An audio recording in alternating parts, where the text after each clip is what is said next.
Wysteria, energy, twister.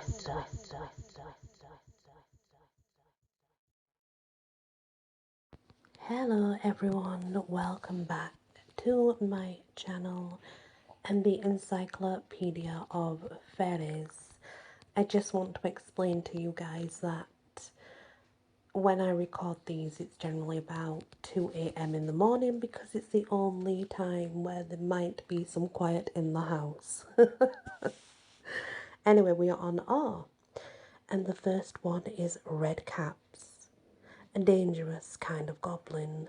Redcaps are known to haunt the ruined locations of murders, and although there have been a few stories of less malevolent redcaps, the majority have a vicious nature. They get their names from the red hat they always wear, which they dye in fresh human blood, is said. In general appearance, they look like stooped, wrinkled old men, but with larger teeth, fingers ending in talons, wearing iron boots, and usually carrying a weapon like a pike. Redcaps is indicated by their choice of footwear or one kind of fare which is not affected by iron. In folklore, they're impervious to most human weapons, but can be driven off using Christian prayers or at the sight of a cross.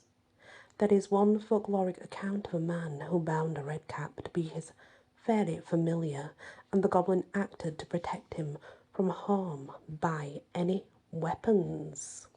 Now that would be very interesting, wouldn't it?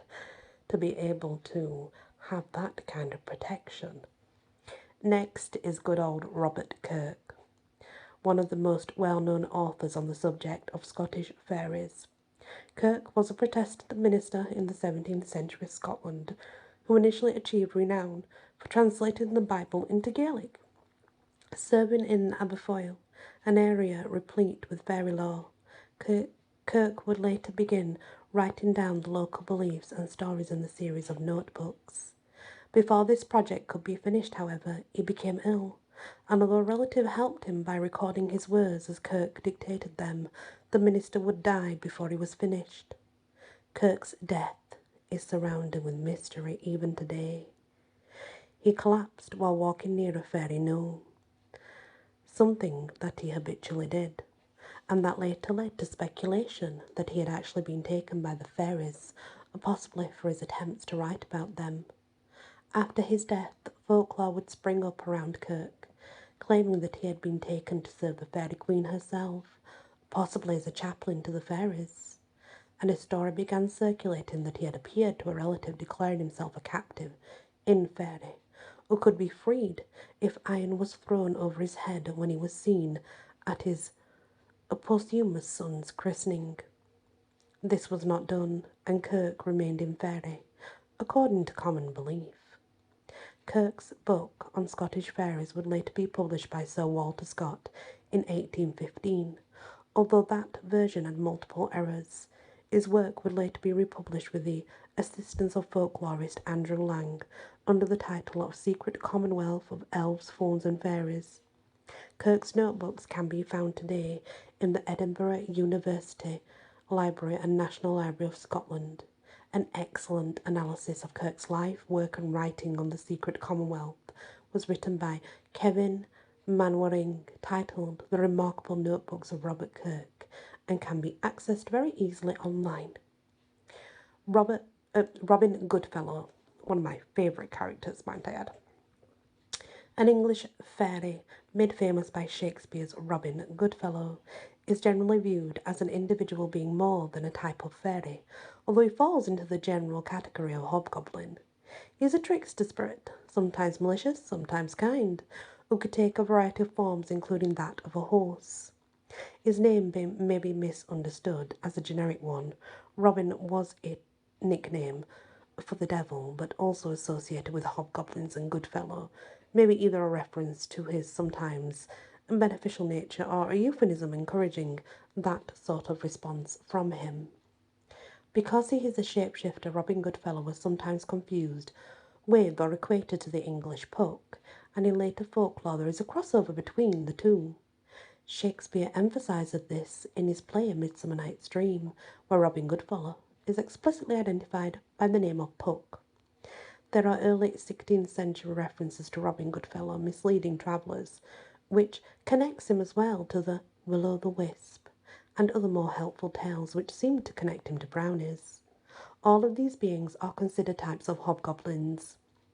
In folklore, Robin is said to be the child of the English fairy king Oberon, an immortal woman. He was not born with fairy powers but gained them later and was taken fully into fairy as an adult. It's said that Robin's mother, who was human, raised him until he was 6, but that he was such a mischievous child that she finally threatened to whip him, at which the boy ran away.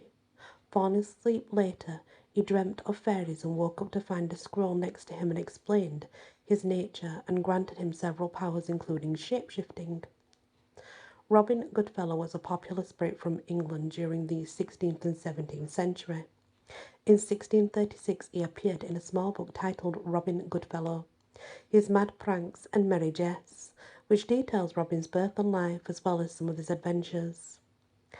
The text is rare today but valuable in that it gives a fuller picture of Robin's character than the appearance he has in Shakespeare's more popular work, which preceded it by about 30 years. It describes Robin as a spirit who acts in both rural and domestic settings, who tricks people but often in order to help teach them moral lessons, leads travellers astray, includes a woodcut of him as a satyr-like figure with goat legs and horns, carrying a broom, surrounded by dancing figures. This imaginary activity is in line with both his Shakespeare antics as well as his wider conflations with Puck and other types of fairy. According to Knightley, Robin would do some chores around a farm or home in exchange for milk and bread, but was offended by an offer of clothing, just like the brownies would be. Interesting indeed. My favourite character is Robin Goodfellow, I have to say. Thank you for listening to this episode of The Fae. Please hit the like, share if you can, and if you have not yet subscribed, please consider doing so. It really helps. Many blessings. Wysteria, energy, twister.